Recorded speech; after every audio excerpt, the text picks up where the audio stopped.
Hello everyone, my name is Loko and welcome to some more StarCraft 2 Legacy of the Void. Today I'm playing another live game for you, and this time around it is going to be a Zerg versus Protoss played on Coda LE, I think. Pretty sure this is Coda LE. And I've already forgotten my very first overlord, no big deal though, you can either make it at 13 or 14. Now today I want to be talking about my super standard approach for Zerg vs Protoss, and obviously I'm going to be talking about that while actually playing a game of Zerg vs Protoss at a pretty high level. So, you know, if I get silent during the middle of this, my sincere apologies, but it's always a little bit tough to talk and play at the same time, even though it's been going a lot better recently. Anyways, so Zerg vs Protoss. There's a couple of funny scenarios that happen in Zerg vs Protoss, especially from the Protoss point of view. Zerg seems to be having the upper hand in most scenarios, except when the Protoss... Oh, well, there we go, we managed to sneak our probe out. Except when the Protoss goes for heavy air. There's like a bunch of changes that they made to the Protoss air units that allow it to actually be really good. For example, you know, carriers are all of a sudden very common. Even though I don't know exactly what they changed to them. I think it's like the build time that got reduced slightly. But that is basically like what a lot of late game compositions are all about. I know a lot of players are liking or are enjoying to play against these kind of compositions by going for Lurker and just super aggressive play. But I've been opting to play for more of a Zergling Ultralisk approach. And the obvious reason, the obvious questions to ask here is, well, Ultralisk and Zerglings can't shoot up, right? Most of the time, you can actually just simply outrun the units and the air army from the Protoss player by just simply expanding aggressively and just running by where their army isn't located. But that's at the very least what the late game Zerg vs Protoss compositions seem to be like. Now, I don't know exactly what that guy was doing there for a long time. But yeah, that's basically what Zerg vs Protoss is all about right now. Protoss is trying to get to like a really big army of air units out. And then, you know, the Zerg is trying to counter that usually by some sort of ground army, because beating the air army is super difficult, even with Vipers. It's a funny little dynamic, and it did change a lot compared to Heart of the Swarm, obviously. Now, you may have noticed that I did get a super early Zergling speed going right here. That is to deal with any kind of potential adept aggression. And speaking of late game, my opponent has decided not to go for a natural yet. Another very popular strategy that Protoss is going for right now, because they have a tough time in the middle part of the game, at least as is right now, is like a 4-gate adept style. Oh my god, he got a lot of adepts. Alright, so here's the problem. The adepts can simply just bypass everything that I got going on. I do have my early Zergling speed going. Gotta pull 2 drones out of gas right here, because I think I'm gonna need it. I'm gonna have to keep an eye out on the when my opponent actually takes that expansion. But I need 2 gas geysers here for sure, or two not extractors, spine crawlers for sure. Trying to squeeze out a couple of workers here. Here's the thing, he's gonna be making adepts. Adepts, when they are in 2s, will one-shot workers. And obviously he can just simply bypass the spine crawler in the natural right here. So we'll see. Okay, the cooldown on this is actually gonna be in my favor, which is very nice. Wow, got a full surround there. That's huge.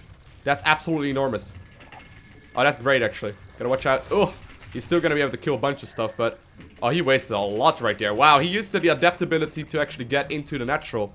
That means that he's not going to be able to use it for a little while longer. He's expanding behind it right now, but at this point I will be able to start going for a 3rd base and drone up and whatnot. Great. Alright. So nice. We actually survived the early part of the game. Do want to go for a 3rd base. And Zergling speed is done right now. That's the reason, by the way, why I go for such an early Zergling speed. It's because adept aggression is very tough to deal with, especially if they go up to like 4 or 6 of them. Let's see. Well, a couple stalkers. I'll take them. There we go. Can't complain. Okay, and I'll actually just try and kill that base if I can. Okay, following this up with a lot more. Getting the double evolution chamber out right now as well. No, I don't think I will be able to do very much. Let's see if we can get in the main instead. See if we can do some scouting. Nope. Not gonna happen. Okay. Oh no! Oh shit, I thought I started up this base. That's why I got so many minerals. I did queue it up, but sadly didn't quite get there in time. Low unfortunate, not the biggest of deals, but definitely doesn't help us. Don't know exactly what he's going for. One important thing that you can always do in Zerg vs Protoss, by the way, that a lot of people don't do, especially like it's something I coach a lot. Just simply make a spore crawler blindly. If you're not sure what the Protoss is going for, just make the spore crawler blindly. You'll counter both. You know, you counter like 2 TAC pads, right? You can counter both Dark Templars and air units. At least at this point in the game. Actually going for melee upgrades here. Now, I do have to survive the middle part of the game, and I'm thinking about doing that while taking up the Ultralisk, obviously. We're gonna try and do that by a couple of Hydralisks, I think. Hydralisks seem to be the safest option. Do need a couple, or at least a little bit of creep spread as well. And if I can, I will fly in this Overlord completely. Now, Adepts don't shoot up, so I should be able to, at the very least, make use of it. Putting down another creep tumor here, making another queen in a natural. And we want to start drawing up that... Oh god. Yeah, see? The blind spore crawler. It's paying off. Pays off every time. I swear to god. Like, if you're not sure what to go for, just go for a blind spore crawler. It will do work. And he even gives that thing to me. Nice. Thank you very much, sir. Appreciate that. Alright, tacking up towards the hive. Getting up the muscular augments right now, which also includes the ranged upgrade. Keeping an eye out on what is going on, and let's have a look. Alright, so he's going for heavy Stargate. That's all fine. Exactly what I was talking about. He's actually not super heavy Stargate. The hive is still going to be very useful, though. The reason for the hive is obviously adrenal glands and the fact that we can make ultras. But I'm going to need a bunch of Hydralisk here. Another option that I've been messing around with a little bit. God, this sucks. This is bad. Another option that I've been trying to mess around with is... Oh, I'm going to lose so much here. Yeah, that's really unfortunate. Another option that I've been trying to mess around with is... Corruptors. Corruptors recently did get changed quite a little bit. In the fact that they now actually are pretty good, but they lost their good old... Or they lost their like new ability that they had, and right now they're reasonable against air. I don't know how heavy he's gonna go for this composition though. So I think I'm going to do a little bit of a timing attack here while tacking up. So getting a couple of Hydras here, and then I do want to move across the map. I don't know if he's gonna go for an expo here. Did finish up the upgrade. Gonna be starting up the... Oh, we need to kill that worker. Yeah. Okay. Did start up the adrenal glands upgrade right now. Looks like my opponent's actually moving out. Relatively small army. If I finish up adrenal glands, this fight is easy peasy. Do need an observer, or a... not an observer. I don't have those. We do need a... What's the thing called? Overseer. But I'm gonna be forcing... Or I'm gonna be focusing mainly on Hydralisk right here. And also on...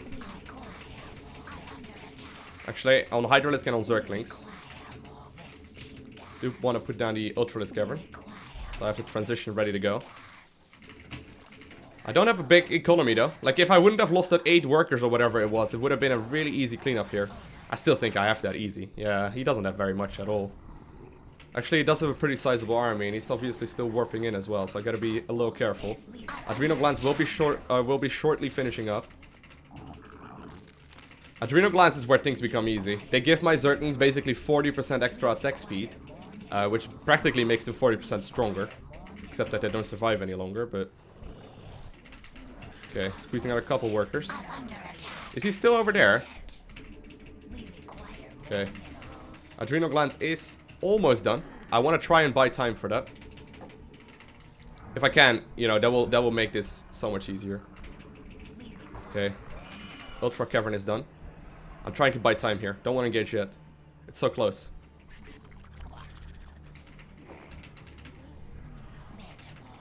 Okay. Here we go, here we go. Gotta move in.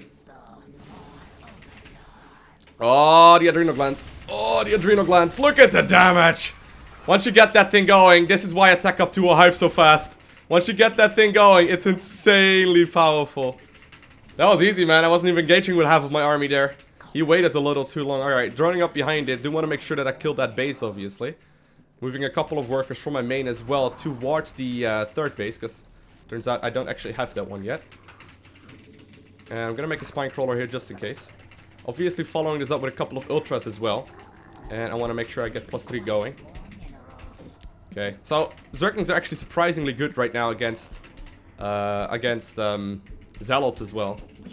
Do have to watch out for photon overcharge, but I think that's fine. I'm gonna try and lure him down this ramp. Set up the concave already. Okay, there we go. There we go. This is what we wanted. There we go. Zerglings around the back. Oop! Make sure he's stuck. Following this up with Ultralisk. And Zerglings. So I think this encompasses my my strategy for Zerg versus Protoss quite well. I think I have a counter for pretty much everything that Protoss throws at me, at least so far. I feel like my Zerg vs Protoss is currently my strongest matchup as well.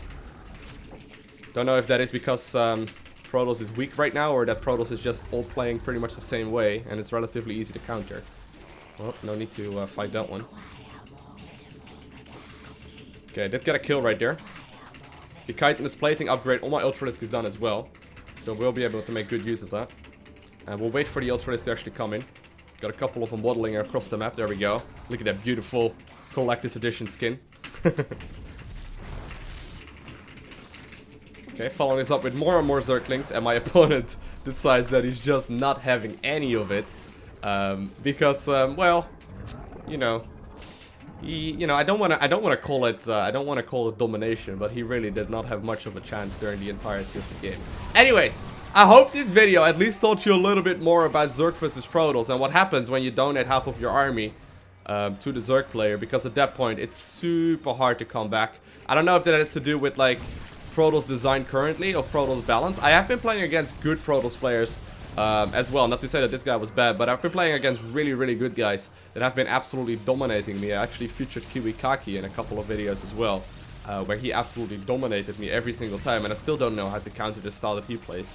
But either way, I hope you guys enjoyed this video. If you haven't already, hit that like button. If you want to see more, hit that subscribe button, and I want to thank you guys all for watching. Have an amazing day. Do not forget to smile, and I'll see you in the next one.